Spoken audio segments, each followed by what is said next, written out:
Muy buenas tardes, tengan todos ustedes. Un gusto continuar en este importantísimo Congreso Nacional y con una visión también internacional en relación al Código Nacional de Procedimientos Civiles y Familiares, donde evidentemente se ha buscado tener a los mejores ponentes nacionales e internacionales en un gran proceso de capacitación para los miembros de la Academia Mexicana de Derecho. Y hoy tenemos el gusto de tener con nosotros al doctor magistrado Humberto Rodelo García. Cerramos micrófonos, por favor. Quien ya está con nosotros en esta conferencia. Él ha sido asignado también miembro honorario de la Academia. Me da muchísimo gusto. Antes de leer un poco de su currículum y del tema en particular, pues quiero darle la bienvenida al magistrado, que es un gusto que nos acompañe y que se integre en este quehacer académico de la academia que ha sido a nivel internacional y que hoy un talento como el magistrado pues nos da mucho gusto que vaya a disertar. A ver, magistrado, bienvenido. Muchas gracias. Bueno, el magistrado Humberto Rodelo García es licenciado en Derecho por la Universidad Autónoma de Chihuahua, máster en Derecho Civil y Mercantil, doctor en Derecho Judicial por el Instituto de Formación y Actualización Judicial del Tribunal Superior de Justicia del Estado de Chihuahua, coordinado con la Universidad Nacional Autónoma de México. Ha sido asesor jurídico en su momento interno del Banco Mexicano Somes, actualmente Banco Santander, y de Bancomer entre 1989 y 1994. Fue secretario proyectista, fíjense, toda la carrera judicial que se tiene que seguir. Adscrito a la tercera sala del entonces Supremo Tribunal de Justicia del Estado de Chihuahua de octubre del 2001 a abril del 2009. Actualmente es magistrado, un destacado magistrado de la cuarta sala civil del Tribunal Superior de Justicia del Estado de Chihuahua. Ha sido profesor en diversas universidades del Estado y en algunos otros, dando conferencias en varios estados, entre ellos hoy en la academia, que es su academia, como miembro honorario, actualmente miembro honorario. Y hoy viene un tema muy, muy interesante de este Código Nacional en relación al procedimiento oral, civil y familiar del libro segundo del nuevo código, un tema que empezó a abordar lo que ha sucedido en Chile en su momento, quien aperturó el ministro del Tribunal Constitucional de Chile, Miguel Ángel Fernández, y hoy tenemos una importante visión del magistrado Humberto Rodelo García. Magistrado, bienvenido y adelante. Gracias, muy amable.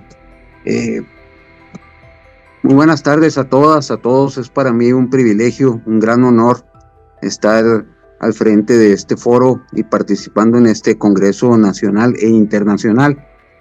Me da mucho gusto, agradezco mucho la oportunidad que me ha dado el doctor José Jesús Naveja Macías de integrarme a este órgano académico y pues de estar aquí frente a todos ustedes, reconociendo desde luego pues la talla y la relevancia que tiene cada uno de quienes hoy me están escuchando.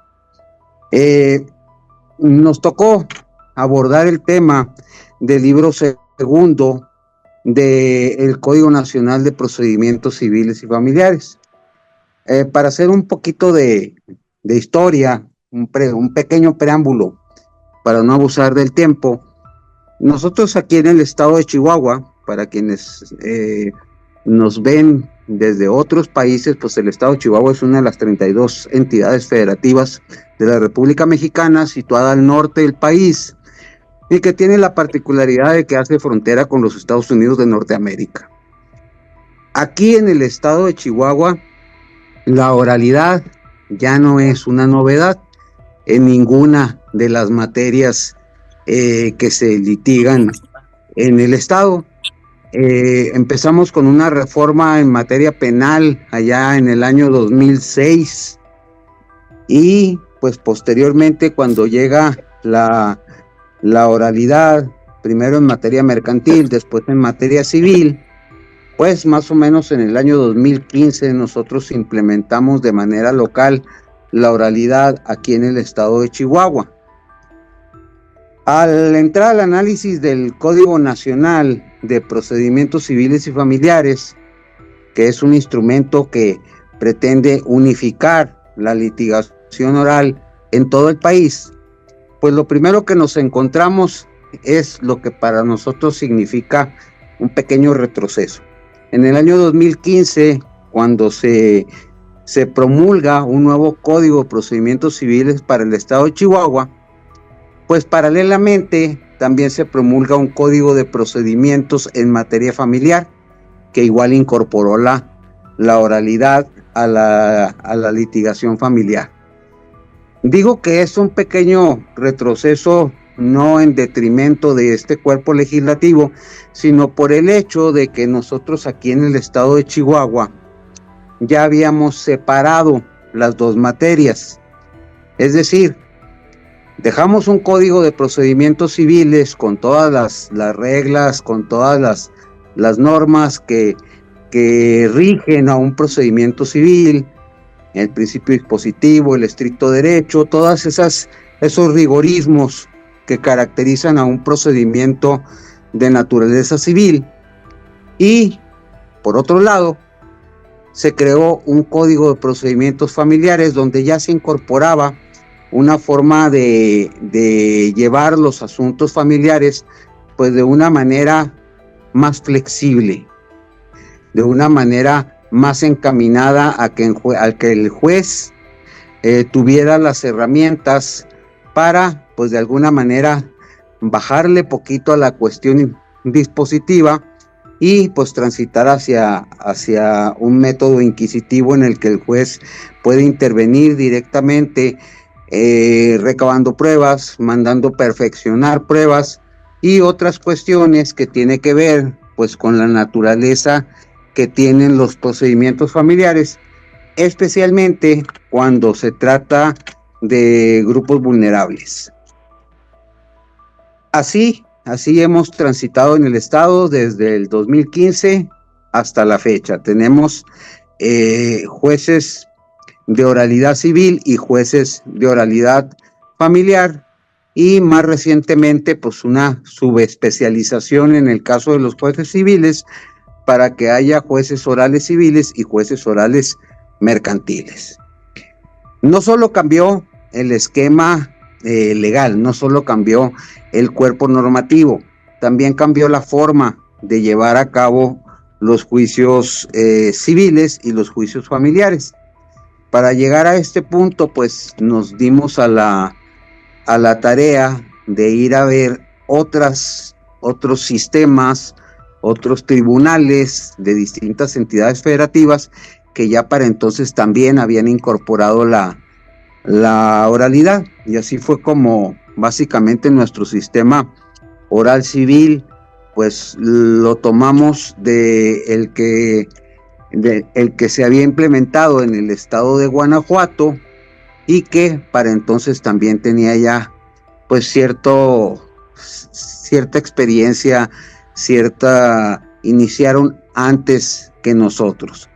Y en la materia familiar, pues el modelo adoptado por el Estado de México, que cambia radicalmente no solo la forma de llevar a cabo los procedimientos, incluso hasta las salas de juicio oral familiar son distintas. Entonces, así lo hicimos aquí en el Poder Judicial del Estado de Chihuahua.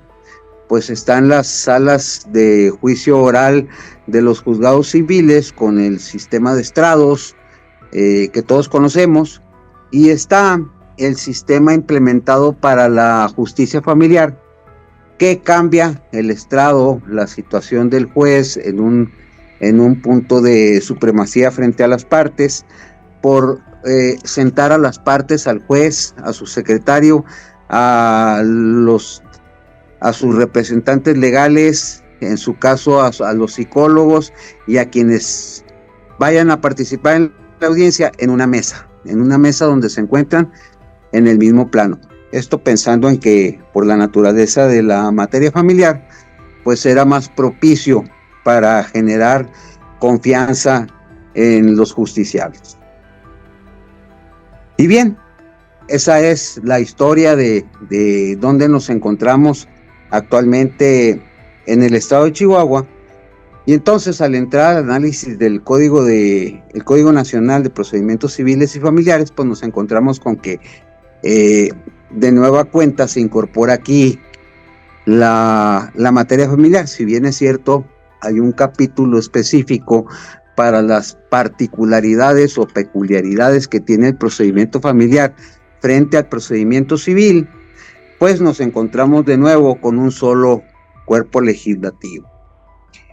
Sin embargo, pues estamos preparándonos precisamente para la implementación de este Código Nacional, al igual que lo están haciendo las otras entidades, los otros tribunales de la República Mexicana.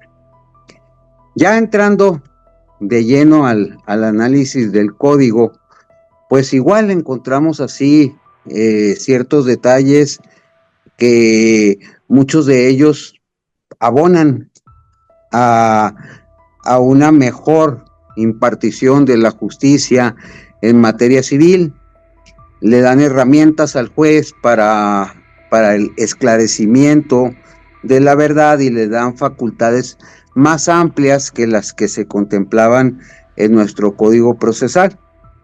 El libro segundo, que es el que me toca analizar, pues empieza con las formalidades del procedimiento judicial y una serie de cuestiones de carácter general que pues como son prácticamente idénticas a las del código que manejamos actualmente o a las del Código Federal de Procedimientos Civiles, pues no me detendré tanto en esa parte, sino en lo que encontramos en el análisis como innovaciones o como cuestiones distintas de cómo están reguladas en esos códigos que mencioné. Primero que nada, pues empieza con el capítulo de las partes en el procedimiento. Y aquí es de llamar la atención en el artículo 128, donde dice quiénes son partes en un procedimiento de naturaleza oral, civil o familiar. Pues habla de las personas físicas, de las personas jurídicas, públicas y privadas, y nos llama la atención que en la fracción quinta dice cualquiera que integre un grupo afectado que busque una adecuada defensa para el interés general, y las instituciones, asociaciones o agrupaciones privadas especializadas en la defensa de los intereses sociales o colectivos cuando se trata de la tutela de intereses difusos y de grupos indeterminados, siempre que no sean políticas o gremiales reguladas.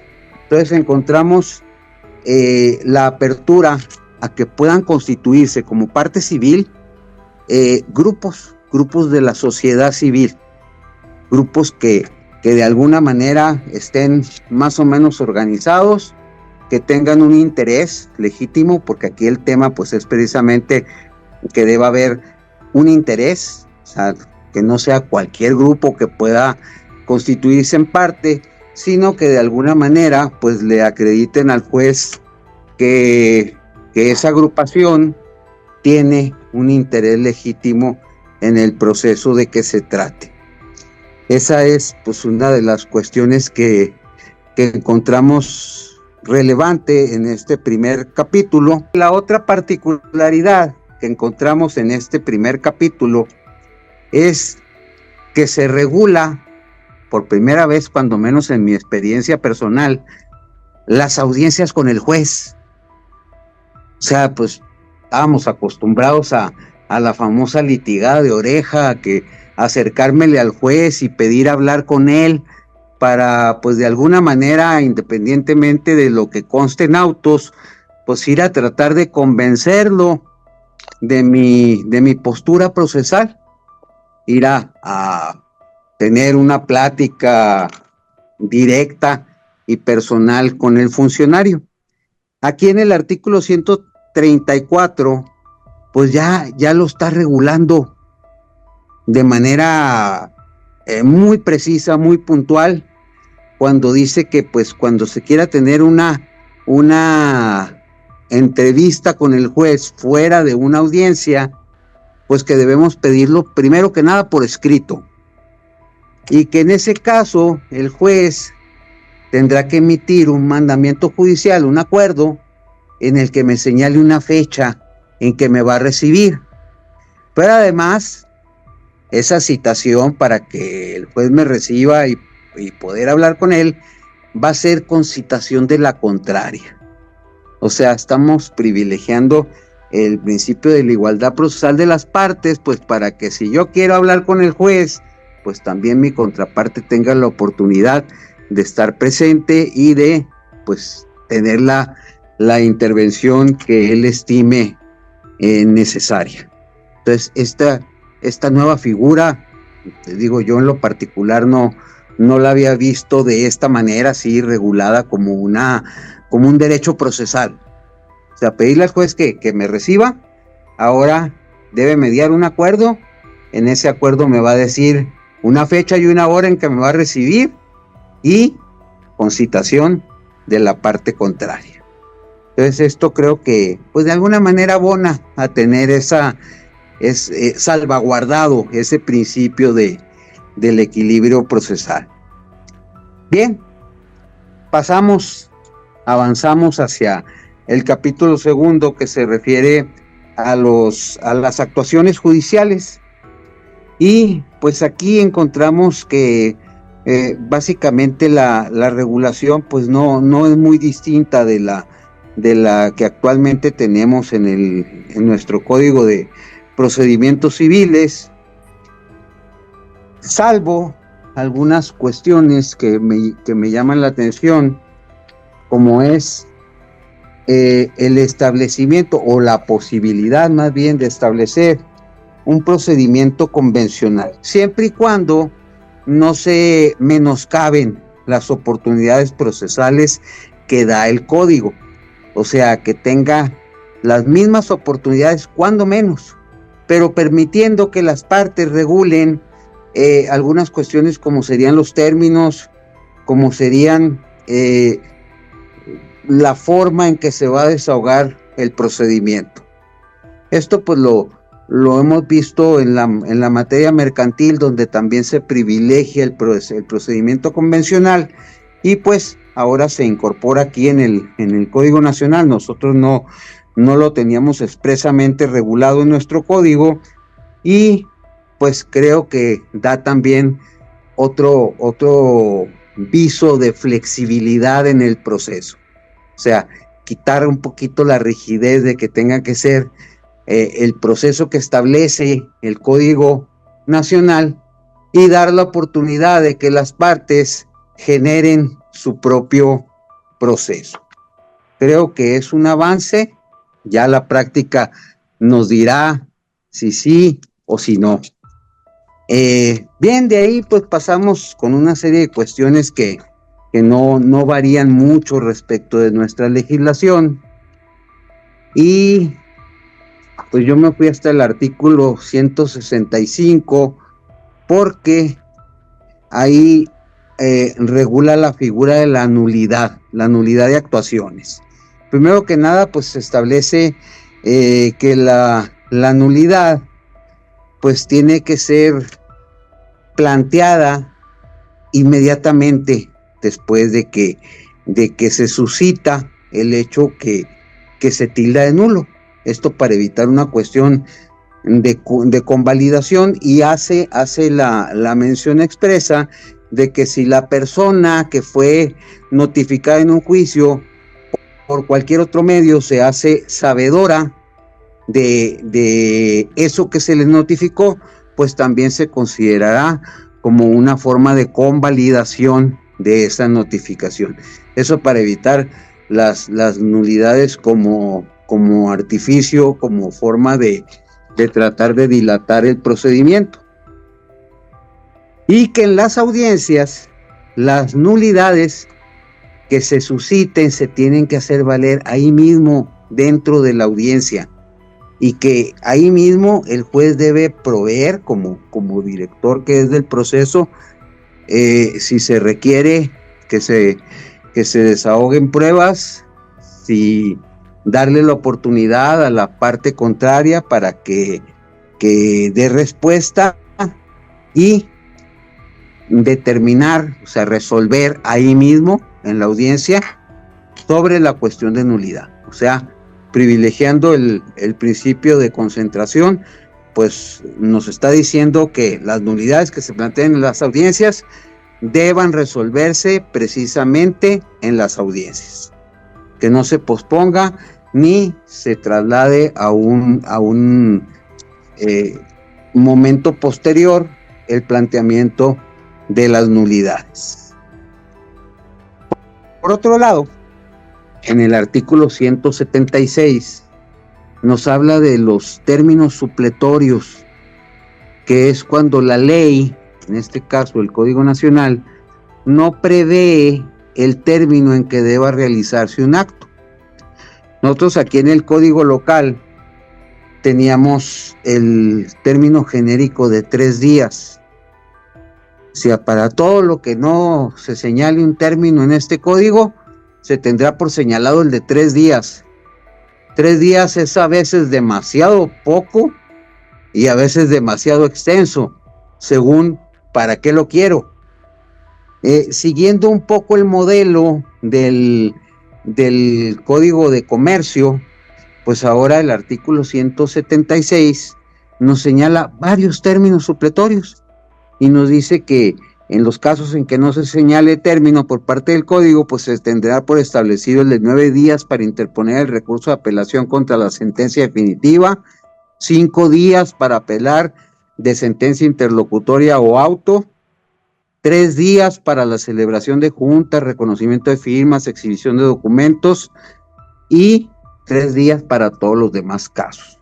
Entonces, nos deja más preciso cuál es el término supletorio que se va a aplicar en cada uno de esos casos.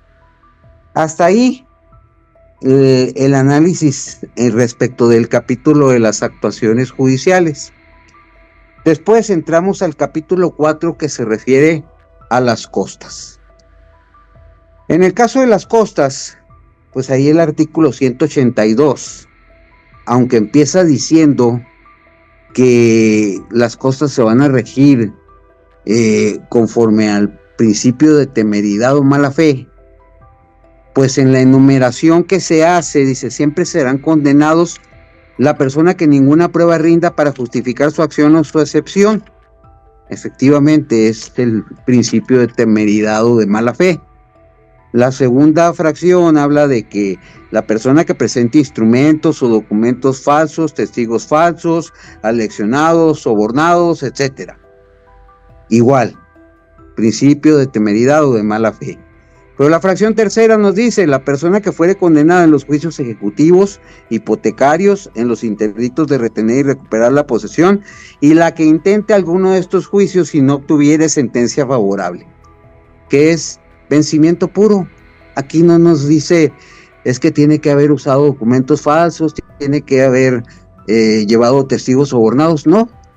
El solo hecho de intentar la acción por uno de estas vías y no haber obtenido resultado favorable, pues tiene como consecuencia la condenación en costas.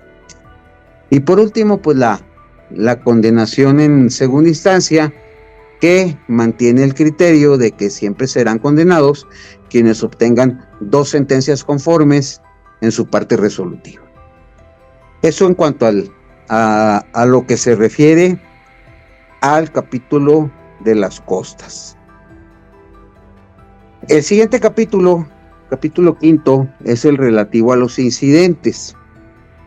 Y nos dice, primero que nada, que los incidentes, sea cualquiera su naturaleza, nunca suspenderán el procedimiento. O sea, en aras de este principio de concentración que anima al juicio por audiencias, al juicio oral, de la celeridad en la resolución de las cuestiones. Ya vimos ahorita que si promuevo una nulidad en la audiencia, me la van a resolver en la misma audiencia, pues más o menos eso va a pasar con cualquier otro tipo de incidente. Ya sea que se plantee y se tenga que resolver en la misma audiencia o que se tramite fuera de ella, pero siempre con un procedimiento acotado, con un procedimiento breve, con una resolución que sea lo más rápido posible. O sea, que los incidentes no se conviertan en piedritas en el camino de el procedimiento ágil. Seguimos con el capítulo 6 que se refiere a las medidas de apremio y a las correcciones disciplinarias. Aquí sin duda lo que más me llama la atención es que ahí en el artículo 191, donde establece las medidas de apremio, la fracción tercera incorpora el cateo como medida de apremio. Esto, pues cuando yo lo vi, pues de entrada me pareció muy riesgoso. ¿Por qué? Pues por la idea de que un juez civil decrete un cateo, pensando en que, bueno,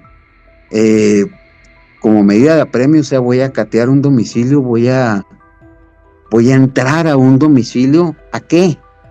Ya más adelante de alguna manera nos lo clarifica el propio código, y lo que hemos visto en las discusiones y los foros que hemos tenido con los jueces es que pues tiene que haber una especificación, o sea, ¿para qué quiero que me autorices el cateo?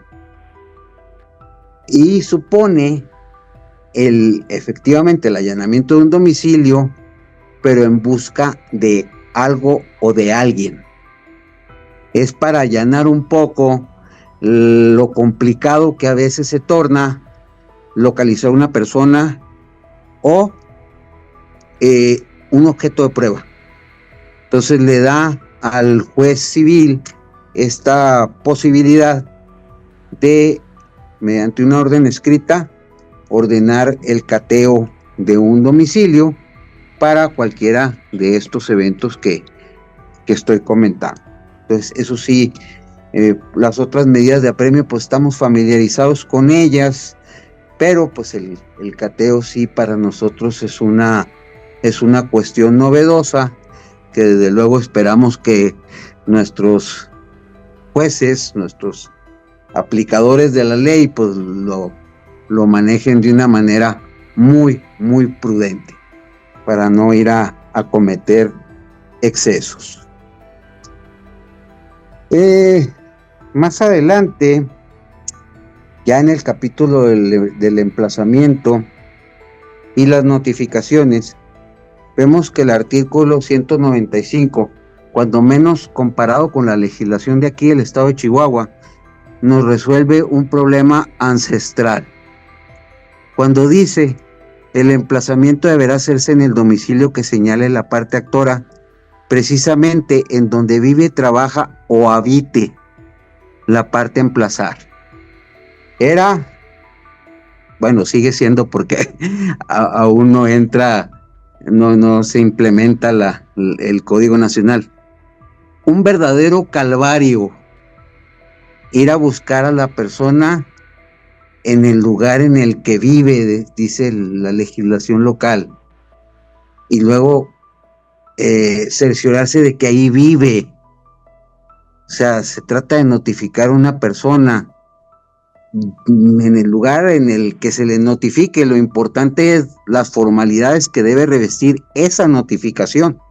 Entonces, el solo hecho de que mencione ya de entrada donde vive, trabaja o habite, cuando menos les digo, respecto del comparativo con nuestra legislación, allana un dilema de mucho tiempo, que es: ¿puedo emplazarlo en el lugar en que trabaja?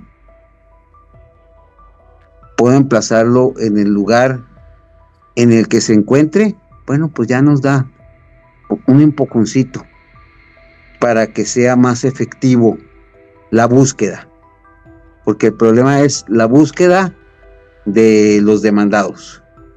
Entonces se prestaba pues a una serie de artilugios y de decir, no, pues es que no se cercioró que ahí vive, etcétera. Infinidad de nulidades generadas por hacer, o por no hacer más bien, esta precisión legislativa. El artículo 200 dice: el emplazamiento deberá hacerse en el domicilio de la parte demandada. Desde la admisión de la demanda, la autoridad jurisdiccional habilitará los domicilios que le hubiera señalado la parte actora, donde se puede encontrar a la parte contraria, siempre y cuando obren en autos datos precisos de los mismos y la persona servidora pública judicial lo haga constar así en autos y cumpla en lo conducente con lo que se previene en los artículos anteriores. No sé si en otras entidades, en otros estados pasará lo mismo, pero aquí es práctica común que el actor le proporcione al juez varios domicilios para llevar a cabo el emplazamiento y el juez le diga, lo prevenga para que seleccione uno. Y si no se lleva a cabo en ese, entonces que seleccione otro. O sea, no hay razón. Jurídicamente no hay razón para limitar al actor que está realizando una búsqueda, está realizando una pesquisa, a que me dé un domicilio y luego el otro, y luego el otro, y luego el otro. Este artículo 200 también es una joya para efectos de las diligencias de emplazamiento.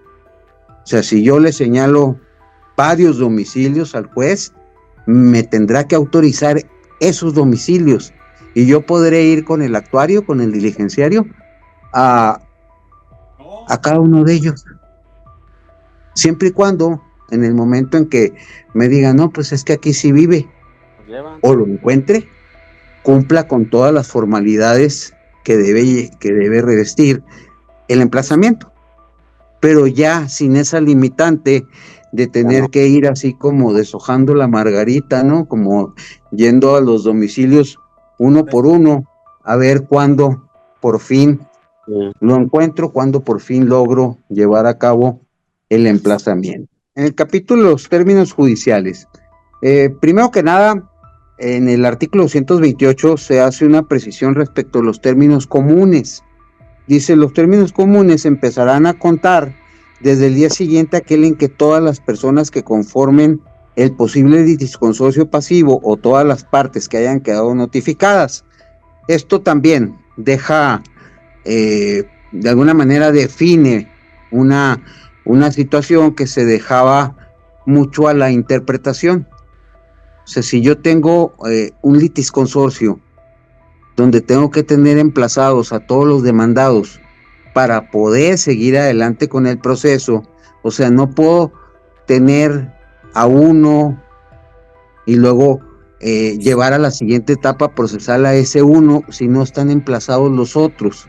Entonces señala terminantemente que el término no va a correr hasta que todos los litisconsortes se encuentren ya debidamente emplazados. Entonces correrá de manera paralela, o sea, al mismo tiempo, para todos ellos. Y otra cuestión también innovadora para el caso de nuestra legislación, aunque ya la teníamos en una legislación anterior, es cuando la práctica del emplazamiento debe llevarse a cabo fuera del lugar del juicio. En nuestro código vigente habla de que el juez prudencialmente fijará el término extraordinario, el término adicional que le va a dar a la parte de la que se le va a hacer la notificación o el emplazamiento cuando no se encuentre en el lugar del juicio. Estas cuestiones o estos términos prudenciales pues son muy riesgosos, porque pues luego tenemos que para empezar se diversifican los criterios entre los distintos juzgadores y pues por ponerles un ejemplo, aquí a 3 horas y media de la ciudad de Chihuahua está la ciudad del Paso, Texas. Entonces si una persona la voy a notificar ahí, ya está en el extranjero, ya puedo decir, no, pues prudencialmente, pues ahí van un plazo enorme porque está fuera del territorio nacional.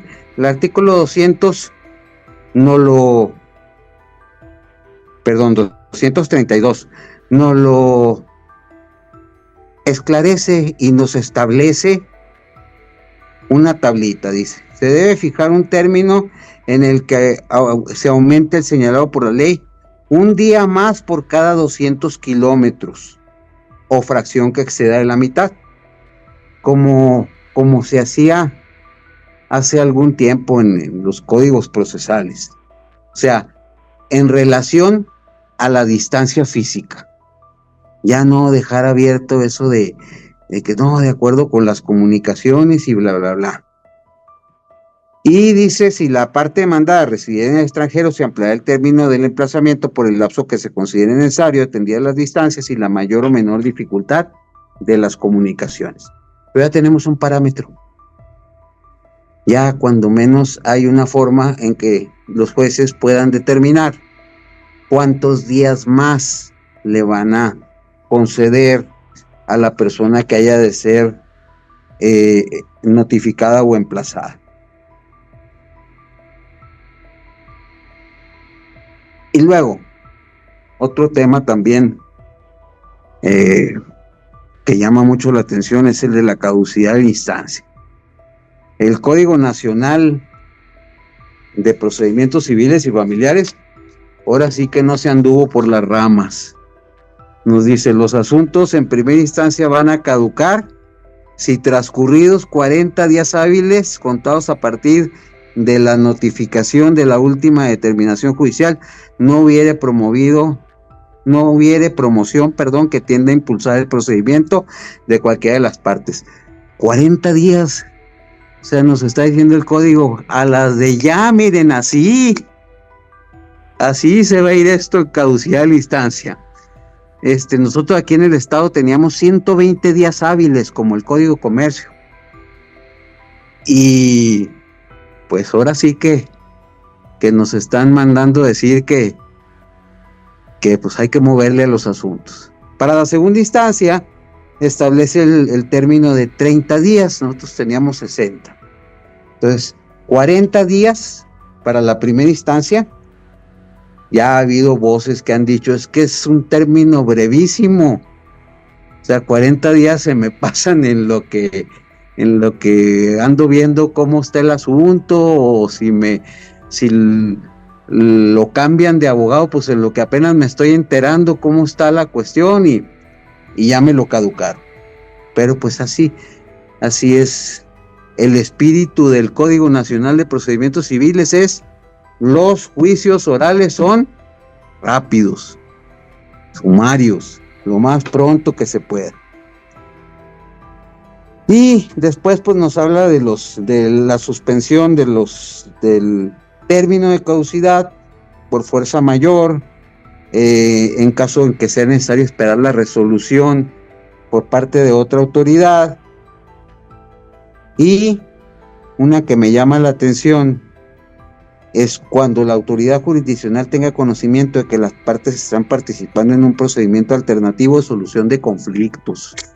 O sea, nos da un espacio, dice: bueno, ahora sí que dennos chance de ir ante un conciliador, ante un mediador, o al Instituto de Justicia Alternativa del tribunal, porque nos andamos arreglando. Entonces es como una así: ahí estésen, no corre la caducidad porque estamos buscando una solución alterna.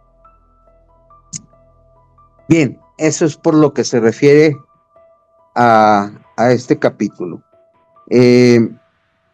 Entramos al título segundo y al capítulo primero, que se refiere a la demanda. Los requisitos de la demanda son prácticamente los mismos. Incluso sigue conservando la mención de que debe hacerse el ofrecimiento de pruebas desde el escrito de demanda, lo cual también es con el propósito de acelerar los procesos. O sea, aunque el ofrecimiento de pruebas corresponde a una etapa muy posterior, que es la etapa probatoria, pues resulta que desde el principio, como en los juicios sumarios, hay que hacer el ofrecimiento de pruebas. Lo que sí me llama la atención es que sigue manejando esta cuestión de la correlación entre hechos y pruebas. Dice, mencionando con toda precisión el hecho o hechos que se tratan de demostrar con cada prueba, debiendo proporcionar el nombre de las personas que van a rendir su testimonio. Esto ya la Corte ya lo había allanado de alguna manera, porque dice, bueno, cuando yo hago un ofrecimiento de pruebas, pues pretendo demostrar, los hechos que estoy afirmando en mi demanda, pero no soy brujo, no sé cómo, si lo voy a lograr, si no lo voy a lograr. Michele Tarufo nos habla del comportamiento de las pruebas y nos dice, pues las pruebas son impredecibles, nunca sabemos, o sea, sabemos para qué las ofrecemos, pero nunca sabemos cuál va a ser el resultado de las mismas. Tan es así que a veces una sola prueba demuestra varios hechos y a veces se requieren varias pruebas para demostrar un solo hecho. Entonces todo eso no lo podemos saber cuando estamos redactando una demanda. Entonces, pues la solución salomónica que le dio la Corte fue decir, si yo digo estas pruebas se relacionan con todos y cada uno de los hechos de mi demanda, pues ya cumplí la obligación de hacer la correlación entre hechos y pruebas. Entonces, pues aquí lo conservó el Código Nacional. Otra cosa que me llama la atención, el artículo 236, que tiene que ver con las famosas prevenciones.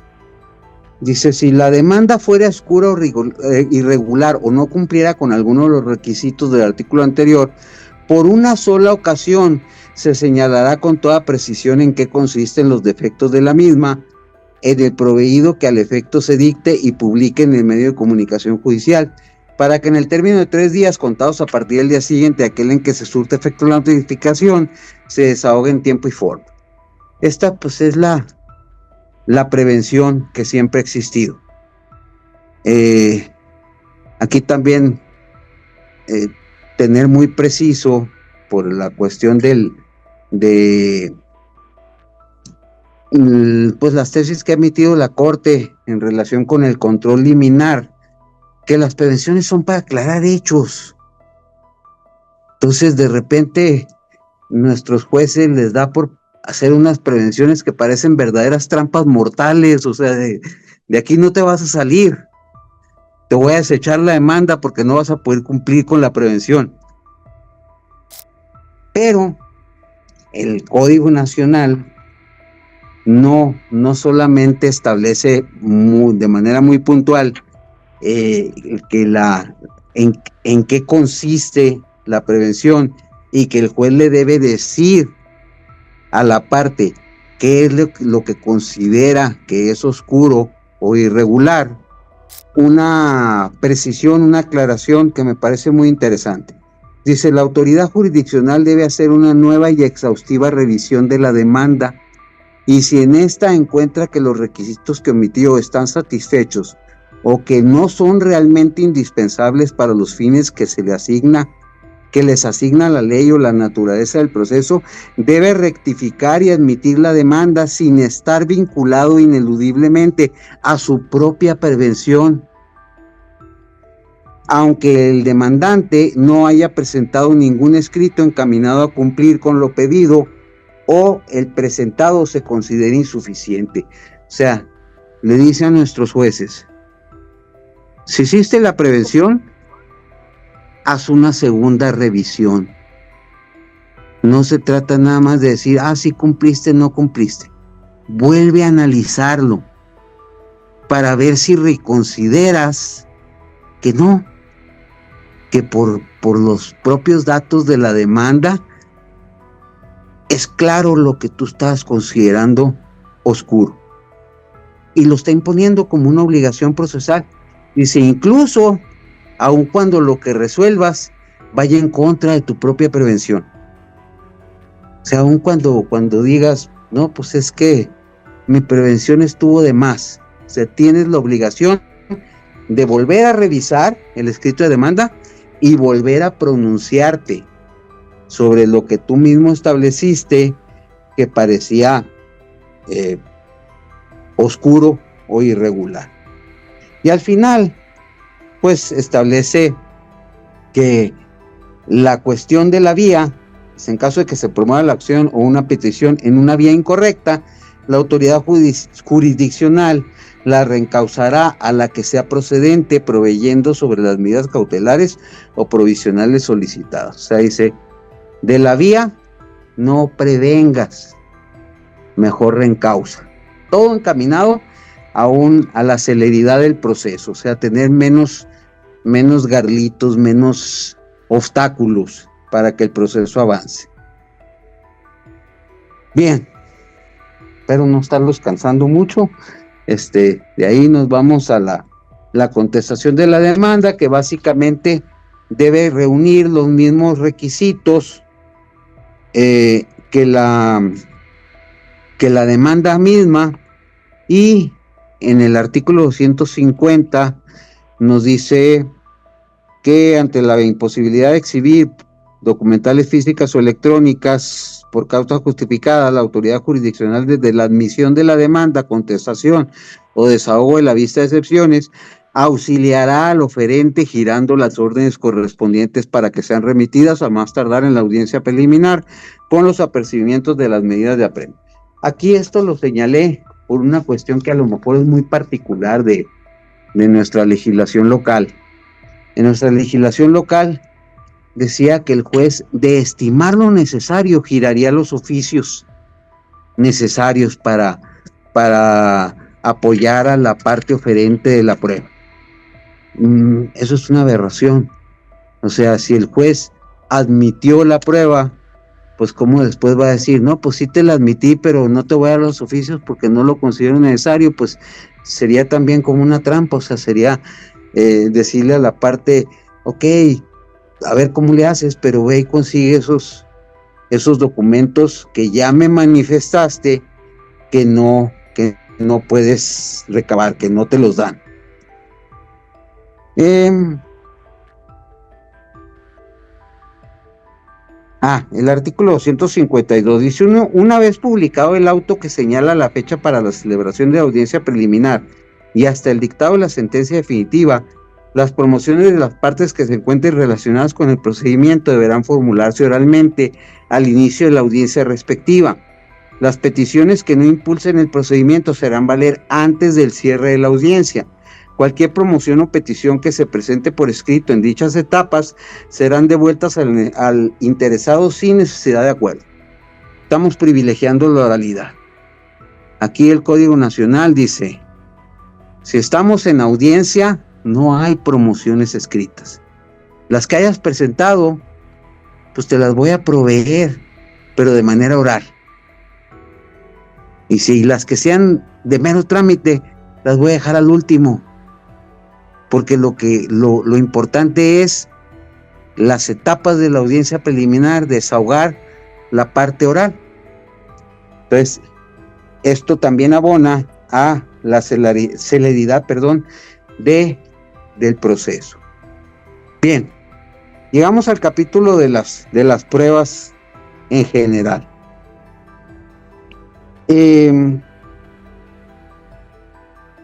Dice el artículo 166, solo los hechos estarán sujetos a prueba, el derecho lo estará únicamente cuando se trate de normas diversas a las generales o cuando se funde en usos y costumbres.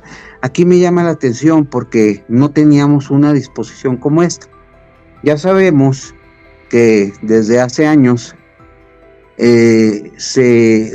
la Corte anuló esta cuestión de que solo el derecho extranjero estaba sujeto a prueba. Le dijo a los jueces, saben que ustedes son peritos en derecho de todo el mundo, y si no lo conocen, pues ahí está Google, o a ver cómo le hacen. Pero son peritos en derecho. Pero ahora, aparte de los usos y costumbres, nos dice, cuando se trata de normas diversas a las generales. Entonces ahí estuvimos discutiendo con los jueces, pues, ¿a qué se refiere? llegamos a la conclusión de que es algún reglamento, alguna normativa interna de un organismo, de una empresa, de una agrupación social que sea materia de prueba. Eso sí te lo tengo que demostrar. ¿Por qué? Porque no es una norma general, no es del conocimiento de todo el mundo, no cumple con los requisitos de publicidad. Entonces, que a eso entendemos que se refiere el que sí está sujeto a prueba, aquellas reglas o aquellas normas que no sean de carácter general.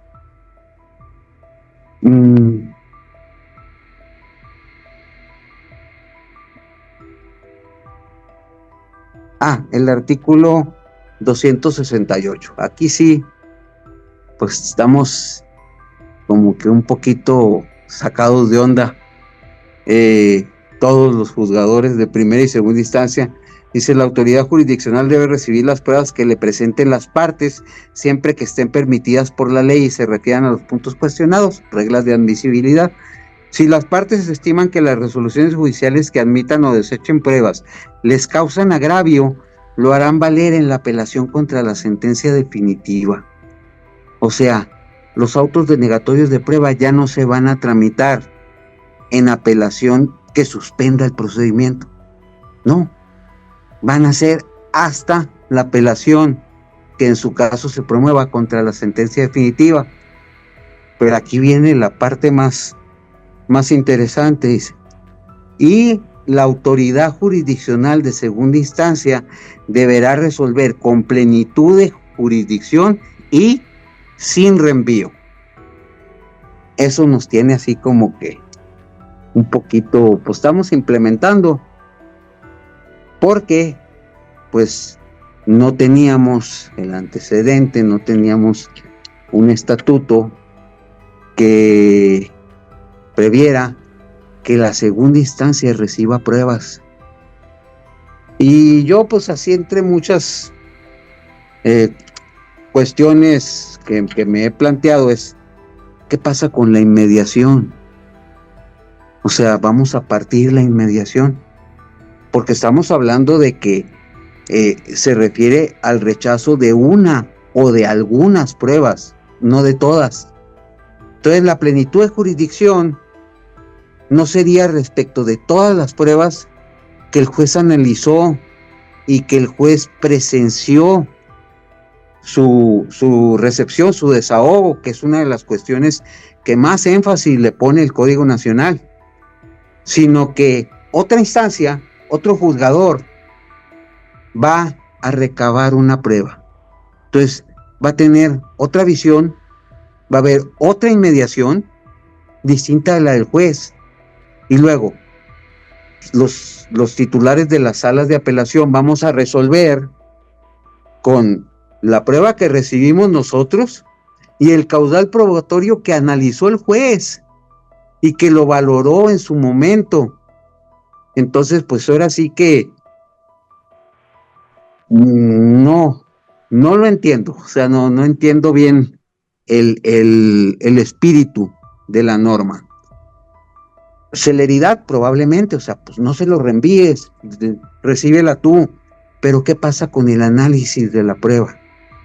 O al revés, si recibo la prueba porque consideré que fue indebidamente desechada y luego le remito el asunto al juez para que resuelva el fondo, pues resulta que esa prueba no fue recibida por él, no hubo inmediación de quien va a resolver.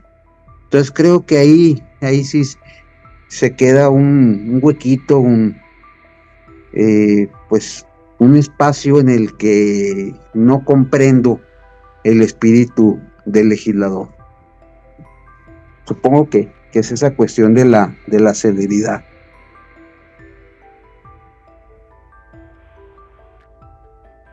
El artículo 175 pues habla de la correlación de pruebas y hechos, que pues ya más o menos lo acabamos de comentar. El artículo 181 dice: en los casos establecidos en el artículo anterior a petición de parte interesada se considera el siguiente término. Es para las pruebas que deban desahogarse fuera del lugar del juicio.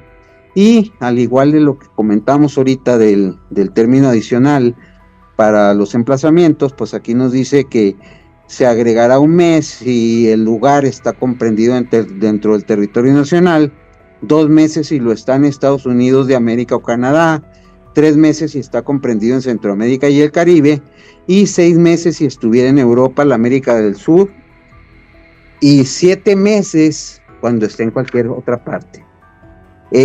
Yo creo que aquí nada más a la Comisión de Estilo le faltó haberle puesto hasta un mes, hasta 2 meses. ¿Por qué? Porque como les acabo de comentar hace un momento, pues nosotros tenemos situaciones muy frecuentes en las que hay que recabar una prueba aquí cruzando la frontera, que está a 3 horas y media, y según esta disposición, por el hecho de encontrarse en los Estados Unidos, tendríamos que dar 2 meses.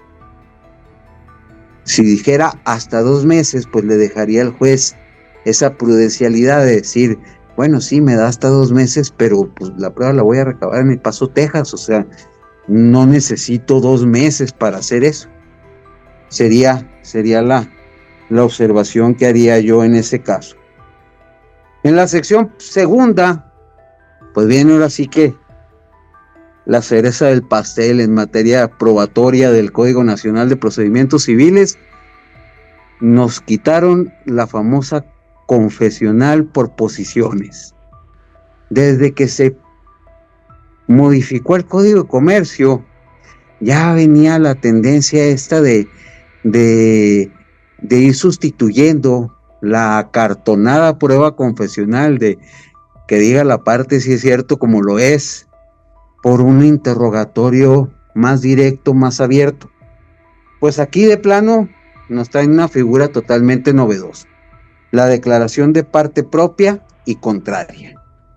O sea, yo puedo ofrecer la declaración de mi propia parte, o sea, de mi propio representado. Y según la regulación que se hace por el Código Nacional, puede ser de hechos propios o no. O sea, puede ser como que medio absolvente, medio testigo.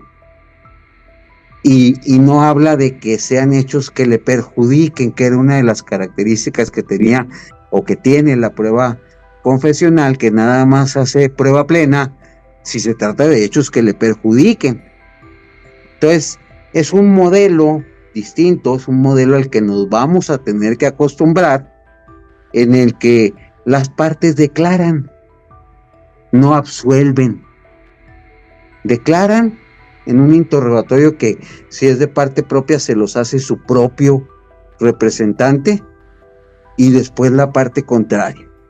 Y si es de parte contraria, pues se parece un poquito más a la confesional, pero no deja de ser una prueba distinta, porque pues no tiene todas esas reglas que tenía la prueba confesional. En cuanto a la forma de elaborar las preguntas, pues lo que me llama la atención es que se habla de que en el interrogatorio puede haber preguntas cerradas o abiertas. O sea, en unas debe contestar, como sucedía con la confesional, de manera afirmativa o negativa, de forma categórica, y después agregar la argumentación que desee. Y en el interrogatorio abierto, pues no es necesario ni siquiera que conteste de manera afirmativa o negativa. Aquí me queda nada más la duda de en qué momento el interrogante le va a decir al juez: esta es una pregunta abierta o esta es una pregunta cerrada. O sea, y si el juez va a poder modificar o no esa calificación de la pregunta, porque pues no encuentro una regla clara que diga en qué momento es cuando se va a señalar si la pregunta es abierta o cerrada. Y luego, pues con el cambio de modelo, pues la figura esta de la objeción a la pregunta, que se debe resolver antes de que conteste. No viene en este capítulo de la declaración abierta, es una equiparación con el capítulo de la testimonial, que dice que la pregunta se puede objetar antes de que la conteste el interrogado. Entonces aquí pues sí tenemos tarea para un buen rato, que es acostumbrarnos a que dentro de un interrogatorio va a poder haber una objeción con vista a la parte contraria, y que el juez va a tener que resolver primero que nada la objeción, la procedencia o improcedencia de la objeción, para que se le formule la pregunta al declarante. Eso por lo que se refiere a la declaración de parte propia y parte contraria. En el caso de los testigos, pues también no hay tanta modificación como con la confesional, pero pues sí habla de un interrogatorio directo a los testigos. Y aquí en el artículo 191 dice: la autoridad jurisdiccional podrá prevenir al oferente para el efecto de reducir prudencialmente el número de testigos, debiendo admitir cuando menos 2 por cada hecho. Creo que eso está bien, porque no limita al oferente cuando quiere ofrecer varios testigos, pero sí le da al juez la facultad de limitarlos prudencialmente. O sea, que no me vengan a decir que me van a querer desahogar 20 testigos para acreditar la propiedad de un inmueble o la posesión. Pues no, ¿verdad? Entonces es una regla que considero importante. Y la de el uso de la fuerza pública de manera inmediata, en el caso de los testigos, cuando la parte señale que no los puede hacer comparecer a declarar, que habla pues de el uso de la fuerza pública, que lo puede decretar el juez de inmediato, y la deserción de la prueba, si aplicado el uso de la fuerza pública, pues de todas maneras no se consigue hacer comparecer al testigo. Esto pues para no incurrir en violaciones a los derechos humanos. Igual hay la figura de la objeción en las preguntas, y la desaparición de las tachas. Estábamos muy acostumbrados al incidente de tachas, ese que no tiene fin porque no se resuelve sino hasta la sentencia, y ahora pues habla más bien de que las partes pueden hacer preguntas que vayan encaminadas a la idoneidad o credibilidad del testigo. O sea, puedo hacer preguntas que únicamente tengan el propósito de evidenciar que el testigo está aleccionado o que está mintiendo, y que esas objeciones, pues igual que el incidente de tachas, no se resolverían en ese momento, sino hasta la sentencia definitiva, que finalmente es donde el juez estaría valorando ese testimonio. Pasamos con la prueba pericial, y pues encontramos un sistema también muy ágil, que se parece mucho al que ya veníamos aplicando, que es en el sentido de que se determinará un plazo. O sea, la prueba se tiene que ofrecer en el escrito de demanda, contestación, en la contestación a la vista, y se le da la oportunidad a la otra parte para que también designe testigos, pero se determina un plazo de 5 a 10 días para que las partes exhiban el escrito con el dictamen respectivo. Me llama la atención que primero se recibe el dictamen, o sea, dice, tienes 5 días tu testigo o 10 para exhibir el dictamen, y después ya en la audiencia de juicio, que es donde se desahoga propiamente la prueba pericial, ahí es donde acreditan su calidad de peritos. Nosotros teníamos pues al revés el sistema de que en el momento de aceptar y protestar el cargo era donde acreditaban su calidad de peritos, y que si no lo hacía el perito del oferente se declaraba desierta la prueba. Pero si el que no lo hacía era el perito de la parte contraria, pues se le tenía conforme con el peritaje emitido por el único perito que estaba protestando. En caso de que alguna de las personas peritos de las partes no exhiba su dictamen dentro del plazo señalado por la autoridad jurisdiccional, precluirá su derecho para hacerlo, y en consecuencia la prueba se desahogará con el dictamen que se tenga por rendido.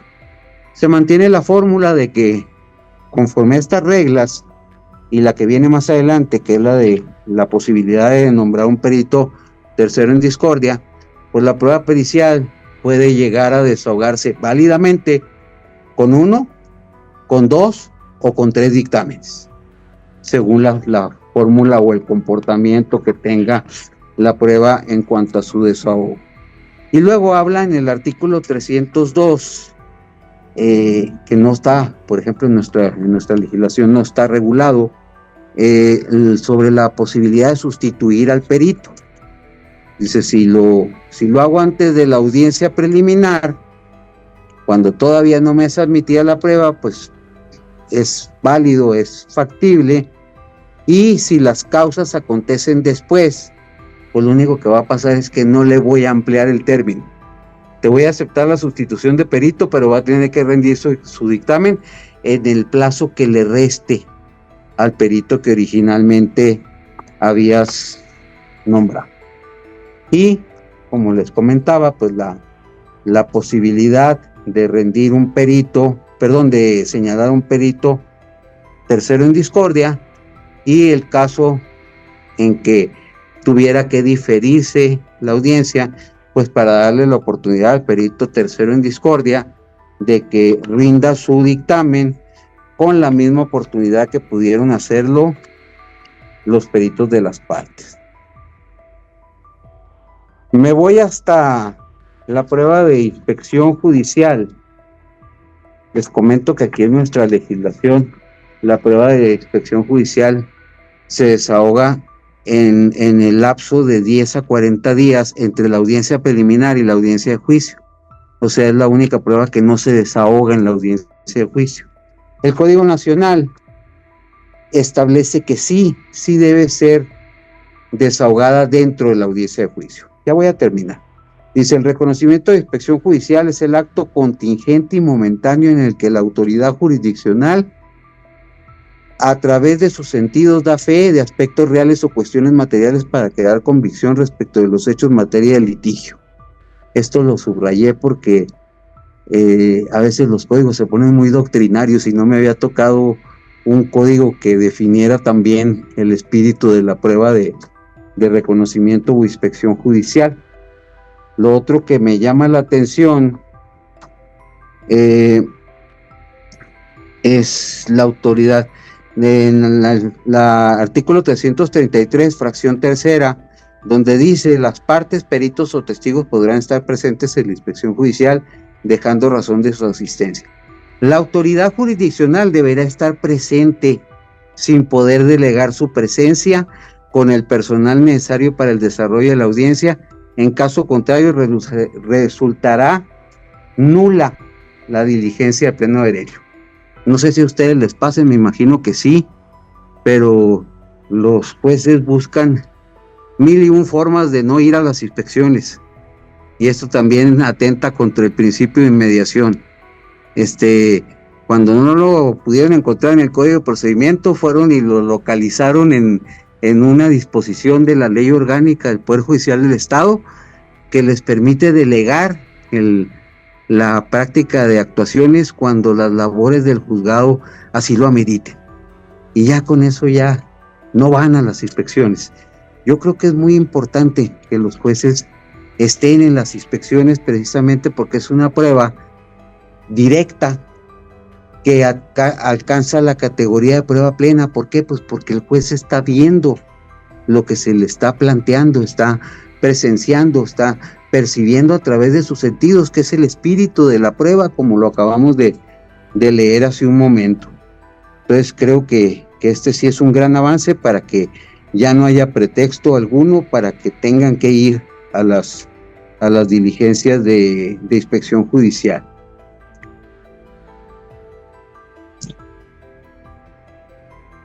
Bien, viene el capítulo de otros medios de prueba, que se refiere pues a todas las cuestiones electrónicas y dispositivos digitales, que creo que yo no le encontré ninguna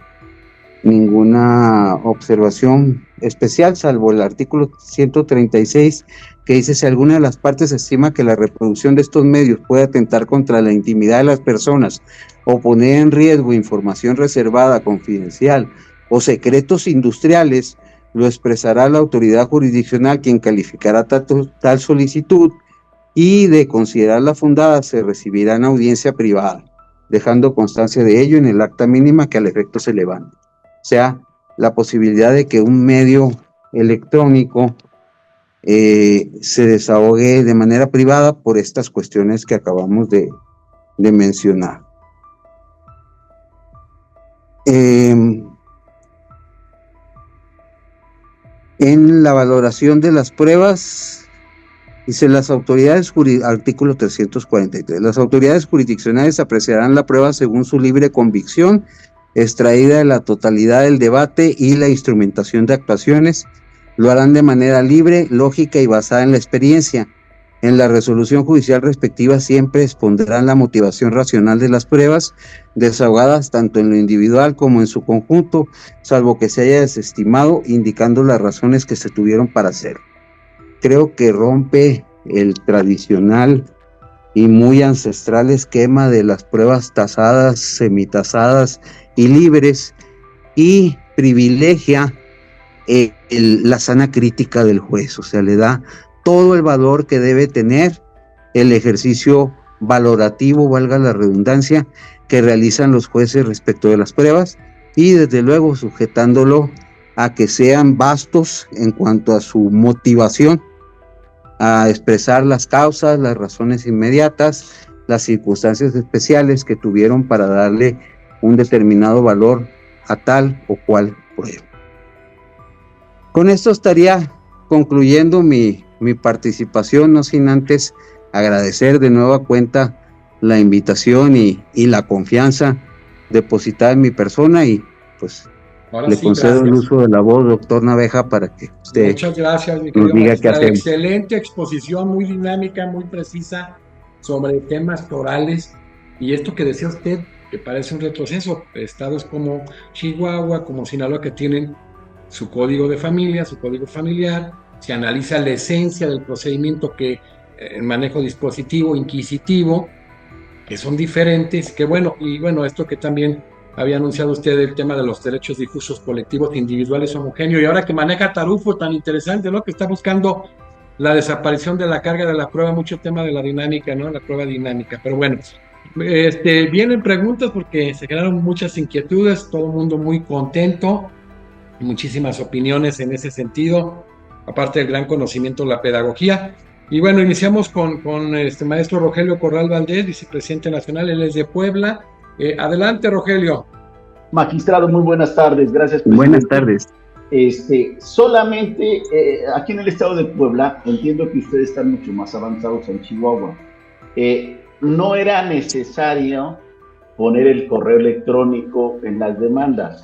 Ahora el nuevo código establece que es necesario.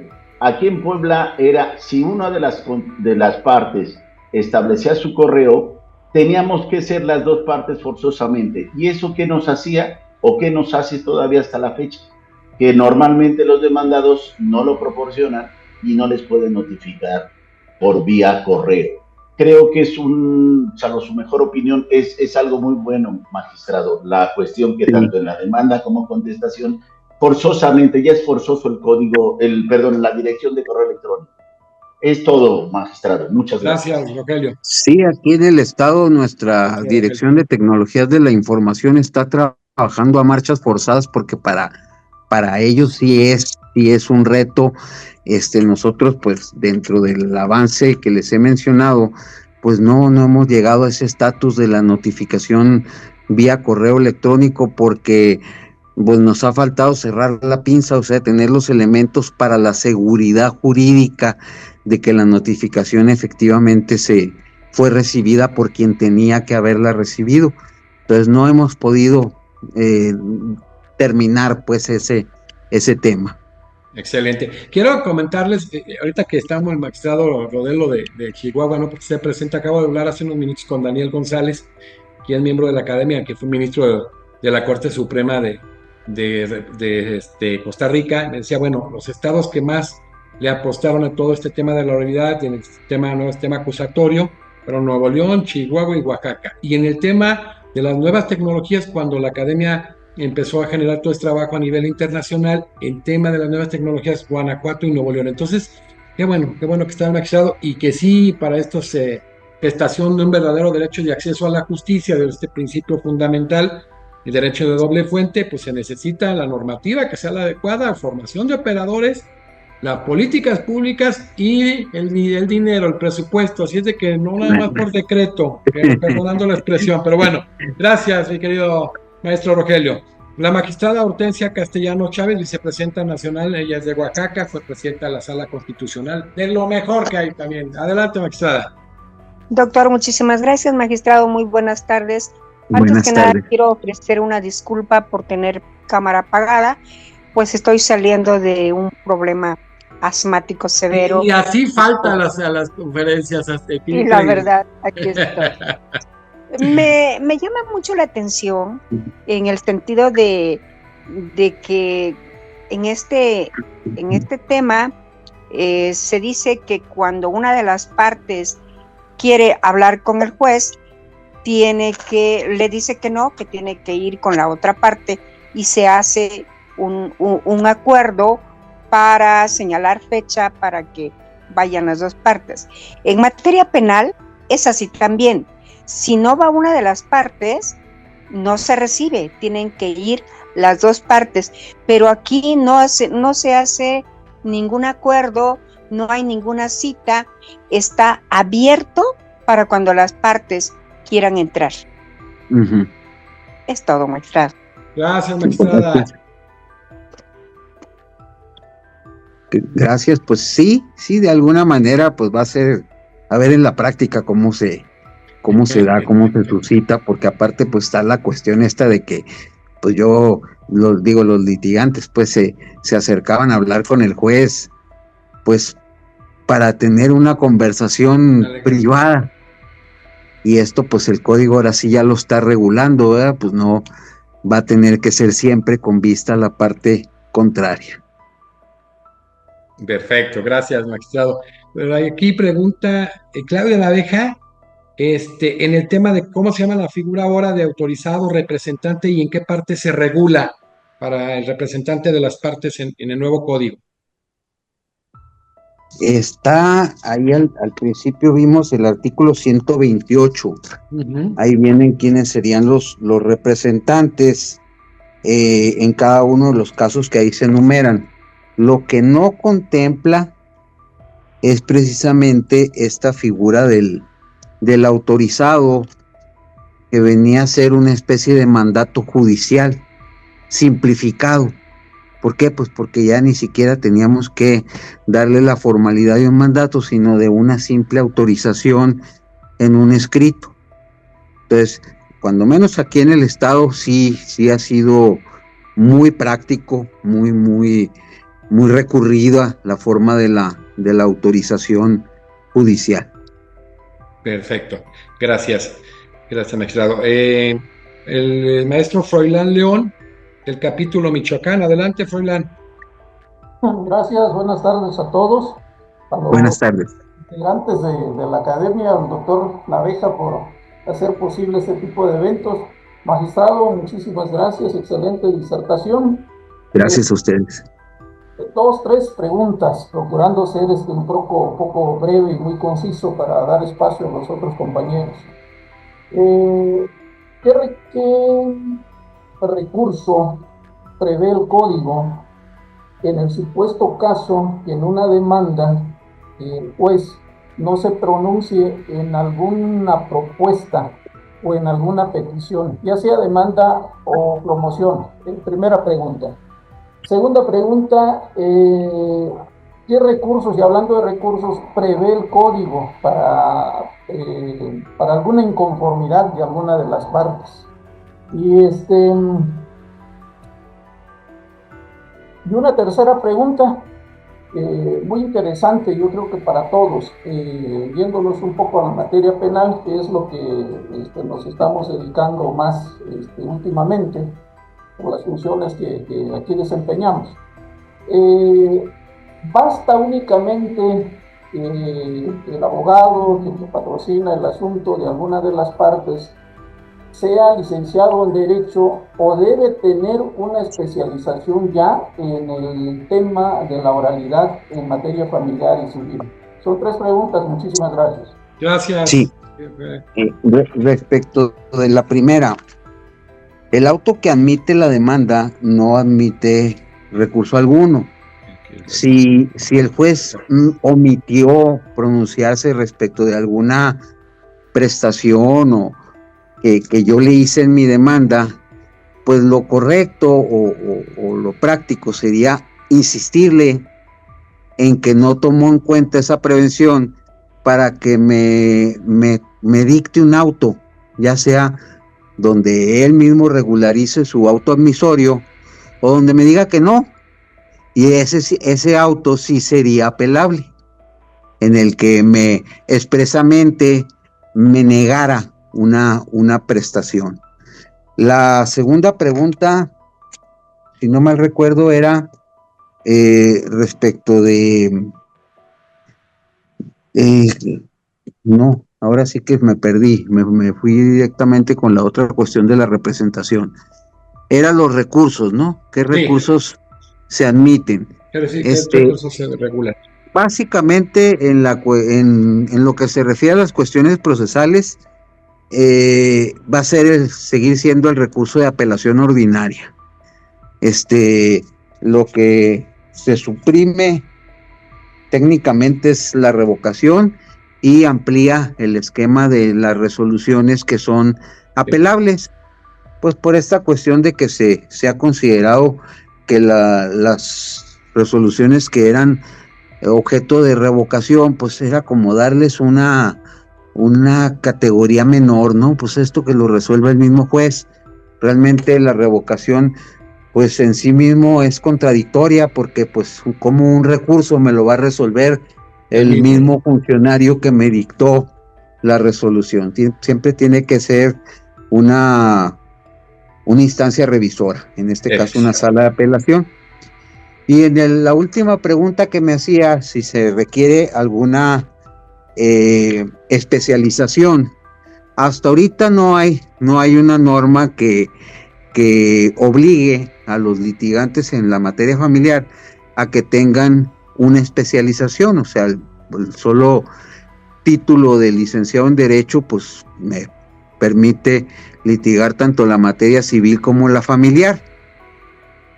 Sin embargo, pues sí hay una serie de cursos y de capacitaciones aquí en el estado, pues los imparte nuestro propio Instituto de Formación y Actualización Judicial, por el tipo de temas que se manejan en la materia familiar.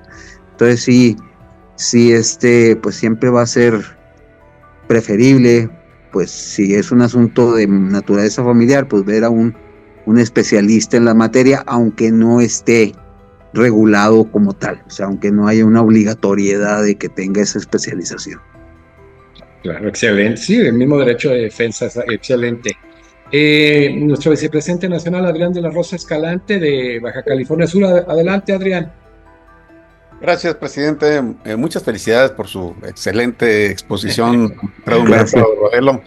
Muy, muy contentos porque, bueno, ha hecho un barrido de este libro segundo, pero además de una manera muy puntual, y sobre todo dejando de relieve cómo en la reforma se está ajustando a las partes y sin embargo sigue muy laxo, y bueno, lo veíamos con el tema de la caducidad, digamos, la parte de la función pública. Y esta es, digamos, será el pleito eterno, ¿no? Pero yo quiero referirme a también el tema, ahora enfocando nuevamente hacia las partes, del principio de buena fe. Es un principio que, además de ser un código que es, digamos, supletorio para otras materias también, es un principio que a lo largo de su historia, pues ha estado ahí más como se pusiera de moda ahora el tema de florero, porque no tiene dientes y al final, por ejemplo, en el ejercicio de, digamos, indebido de prácticas de litigantes, pues la pena o el criterio es no cobras digamos, las acciones o las intervenciones que has tenido de manera indebida.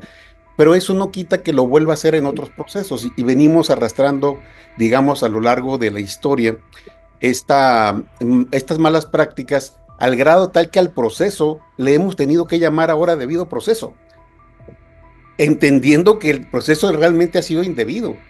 Es un tema, digamos, a lo mejor un juego de palabras, pero en realidad hemos estado pecando de malos, digamos, en el ejercicio de la profesión y seguimos haciéndolo con el Código Nacional de Procedimientos Civiles y Familiares, y me gustaría mucho su reflexión.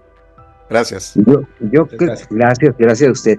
Yo creo que es parte le decía que aquí en el estado pues tenemos esa dicotomía de haber separado los códigos civil y familiar y dejar al civil todo el rigor que lo caracteriza, todas las formalidades, pues la cuestión del principio dispositivo, del estricto derecho, etcétera, y por otro lado, pues hacer un código procesal para la materia familiar, porque ahí es donde se han abierto las llavecitas para que el juez tenga más posibilidades, más oportunidad de inquirir en el proceso, tomando en cuenta que maneja grupos vulnerables, o sea, de suplir las deficiencias. Entonces, al volver a juntar los dos modelos, pues por un lado restringe a los familiares, pero por otro lado también en la materia civil, pues abre espacios no contemplados con anterioridad. Ahorita no lo mencioné específicamente, pero el capítulo de las diligencias para mejor proveer, pues le da facultades al juez bastante inquisitivas, ¿verdad? De ordenar la recabación y de ordenar el perfeccionamiento de pruebas con el pretexto del esclarecimiento de la verdad. Y pues citando otra vez al maestro Tarufo, pues decía que nada está más lejos de la verdad que las pruebas civiles. Dice, las pruebas civiles sirven para crear una verdad formal, una verdad legal, dice, no para el esclarecimiento de la verdad. Entonces, esto como que tiene tintes más, pues dándole al juez más participación, más armas, más dientes, como dice el compañero vicepresidente, para que los jueces vayan en pos de la verdad. Y ojalá si fuera. Claro, sí, ¿qué importa? Y la misma Corte Interamericana, el caso Bayarri, contra Argentina estableció eso, ¿no? Que el juez debe generar una dinámica en búsqueda de la verdad, pues para que evidentemente permee el proceso. Pero bueno, y al final la resolución. Qué interesante también lo que dice este tema de la redundancia procesal. Se dice debido proceso por las prácticas y se utiliza en todo el mundo, es cierto esto. Porque pues, ¿por qué debido proceso? Proceso, pero así somos los humanos. A continuación, nuestro presidente del capítulo Guanajuato, el magistrado José Luis Aranda. Adelante, magistrado. Gracias, buenas tardes, saludos a todos y excelente ponencia. Gracias, magistrado Rodelo. Gracias, yo quería preguntarle, ¿qué opinión le merece a usted el modelo? Ya hemos hablado de algunos aspectos críticos, el mezclar la materia civil con la materia familiar, que yo considero que son dos materias completamente aparte, o sea, se cocinan aparte, se manejan aparte, con una sensibilidad muy diferente, y para estados de la República que también la estructura de familias es diversa, pero si agregamos a este código ese ingrediente básico del cual usted habló bastante, que es que se ve muy influenciado por la legislación en materia mercantil. O sea, vemos un Código Nacional Procesal Civil y Familiar que sigue el mismo sistema, que ya habló usted de él, de condena de costas que se maneja en materia mercantil. El mismo sistema de apelabilidad que se maneja en materia mercantil, con apelaciones de tramitación conjunta, de tramitación inmediata, etcétera. Vemos que se agregan a la contestación de la demanda y a la demanda como traba de litis las vistas de todo ello.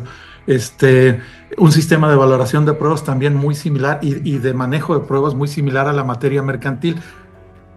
¿Qué le parece a usted que se mezcle el espíritu de la materia mercantil con dos materias que, además de ser tan diferentes una de la otra, la materia mercantil es también una materia para tratar asuntos entre comerciantes, cuestiones de dinero, temas que tienen que ver con esa sensibilidad y que acá no tenemos?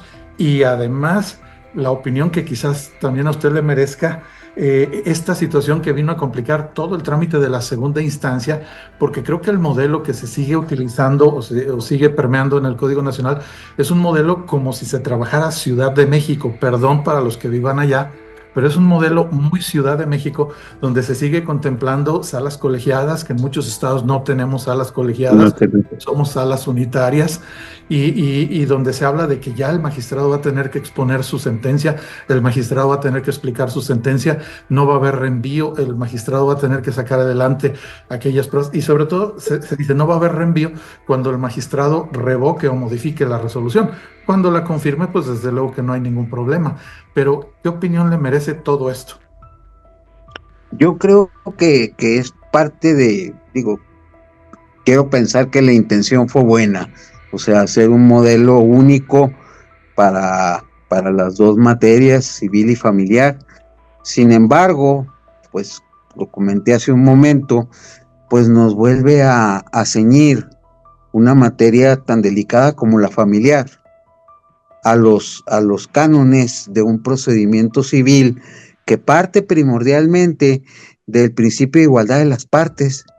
O sea, me establece un modelo en el que las partes tienen igualdad procesal. Les debo dar las mismas oportunidades, no tengo facultades para suplir porque son iguales, porque están en un mismo plano. Y por otro lado me establece una serie de excepciones. O sea, primero va el modelo dispositivo. Pero en materia familiar esto no, y en materia familiar esto va a ser de otra manera, y en materia familiar tienes que suplir. Entonces, me hace que un cuerpo normativo sea como muy complejo en su correlación. O sea, si vemos el capítulo de que abre específicamente para lo familiar, pues muchas de sus disposiciones son remisiones a la parte general. Entonces, más que para los jueces civiles, yo creo que va a ser un problema para los jueces familiares, porque ya los acostumbramos a tener esas facultades de suyo en su propia normatividad procesal, y de repente pues los vamos a devolver y decir, no, pues ya no vas a tener tanta amplitud, ya no vas a tener tanta libertad.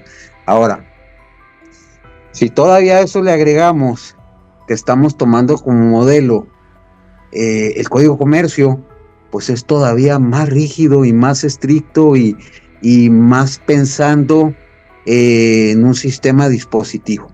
Claro. Entonces, para mí, como lo dije al principio de la charla, esto fue un retroceso.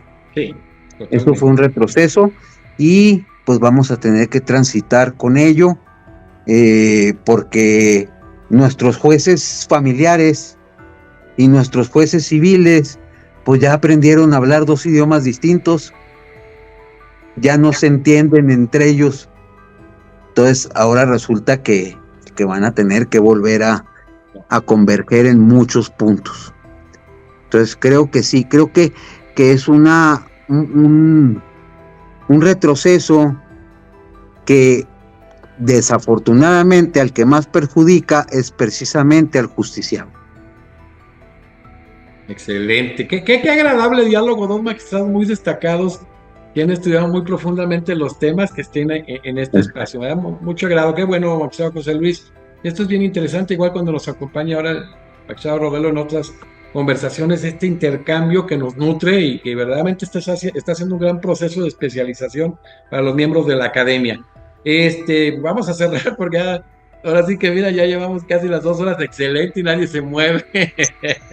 Con mi querida vicepresidenta, secretaria nacional, la doctora Mariana Morales Ramos. Adelante, Marianita. Buenas tardes a todas y todos. La verdad, como siempre, me es un gusto para mí saludarles por este medio y pues de verdad que qué bonita conferencia. La verdad que estamos aprendiendo mucho de este tema que pues no lo conocemos en gran medida, sino solamente hemos incursionado muy poco en la materia civil. Sin embargo, a mí me quedan algunas dudas respecto, por ejemplo, a la vía. Decía usted que ahorita como que van a suplir esa, pues podemos decir, desconocimiento del abogado cuando instaura una vía diferente y que ahora lo van a canalizar. Pues eso me parece bastante bueno porque algunos amigos, amigas me han comentado que cuando se equivocan de vía, pues a veces se sigue el juicio y termina. Y al final en sentencia le dicen que no era la vía. ¿Y qué pasa? Pues ya prescribió muchas veces el derecho, ha pasado, ¿no? Entonces, pues si es así, si lo entendí bien, que ahorita presento la demanda y si no es la vía, pues me lo canalizan, ¿no? Porque igual a veces sucede que intenta uno en una vía, en otra, y pareciera que están adivinando cuál vía es, ¿no? Entonces eso me parece pues bueno, aunque siento que están supliendo un poco pues el desconocimiento de los abogados en cuanto que pues deberíamos ser peritos en la materia y deberíamos saber qué vía es la correcta, ¿no? Pero a veces hay cuestiones confusas, igual que como en otras materias, ¿no? Entonces creo que ya entendí bien eso, salvo que usted me confirme que no. Y no, digamos que... Perdón, no, adelante. Sí. No, y otra cuestión que tengo es en cuanto a la prueba testimonial. Ya no es necesario hacer las preguntas generales que hacen ahorita los jueces, en que si tiene interés en el asunto, que si es pariente o no de las partes. Ya no va a ser necesario y ahora le va a corresponder por así a las partes acreditar o desacreditar al testigo. Esas preguntas nada más quisiera conocer. Sí, bueno, la primera, la de la vía. Sí, efectivamente, pues es una suplencia respecto del abogado, pero digamos que es en favor del justiciable. Claro. O sea, usted lo dijo muy bien, no te voy a hacer que tramites un juicio para al final decirte, es que la vía era incorrecta, ve y tramita la vía correcta, y resulta que ya prescribió mi acción en lo que yo me andaba peleando en una vía que no era. Y todo entonces, el trabajo desarrollado, parte de los juzgados. Así es, y por parte del Estado también. Entonces el reencauzamiento, pues se lo impone ahora a los jueces como, no me prevengas, porque era una de los temas que los jueces previenen a las partes. Te prevengo para que me digas qué vía es la que estás ejercitando, y parece como que estamos jugando a las adivinanzas o que si me equivoco llevo 2 strikes y si me equivoco en el siguiente me vas a desechar o cómo le vamos a hacer. Entonces es una forma de economizar ese proceso, porque el juez es perito en derecho y dice, bueno, yo soy el mismo juez que va a tramitar tu juicio en la vía correcta. Bueno, pues te lo enderezo hacia la vía correcta y lo hago en el momento más oportuno, que es cuando acabas de presentar tu demanda. Cuando todavía no emplazamos, cuando todavía no se establece la litis, porque incluso puede venir el demandado a excepcionarse respecto de la vía. Por eso es importante que el legislador lo haya considerado como una obligación del juzgador. Y la otra, la de la testimonial. Efectivamente, al cambiar las tachas por la objeción, pues entonces, vamos a decirlo de esta manera, le impone a la parte contraria la obligación de que él sea el que objete el testimonio. En la toma de las generales del testigo, pues quizás sí se le va a seguir preguntando si tiene algún interés y como información que le va a servir al juez a la hora de valorar el testimonio. Pero como tal, como el objeto de tachas que era anteriormente, porque hay una cuestión. Las tachas proceden cuando el testigo no manifiesta esa amistad, esa enemistad, esa relación que le puede generar un interés. Si lo manifiesta, pues no hay lugar a las tachas.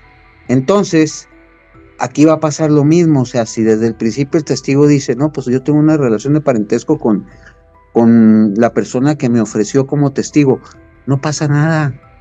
Simple y sencillamente el juez lo va a tener en cuenta a la hora de valorar ese testimonio. Entonces ahora con la objeción le da la oportunidad a la parte contraria de que a través de preguntas busque evidenciar al testigo, busque evidenciar que tenía una relación que genera algún tipo de interés y que por lo tanto su testimonio puede estar viciado y que no lo manifestó al momento en que se le estaban tomando sus generales. Entonces sí de alguna manera es trasladar esa cuestión que tenía el juzgador a las partes, pero que no dista mucho de lo que eran las famosas tachas.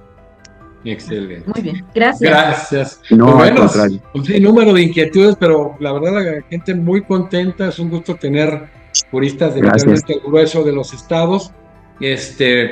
Hoy concluimos esta excelente conferencia. La siguiente semana estará la magistrada Rebeca Anastasia Medina, actual del Supremo Tribunal de Justicia de San Luis Potosí, con el libro tercero del nuevo código.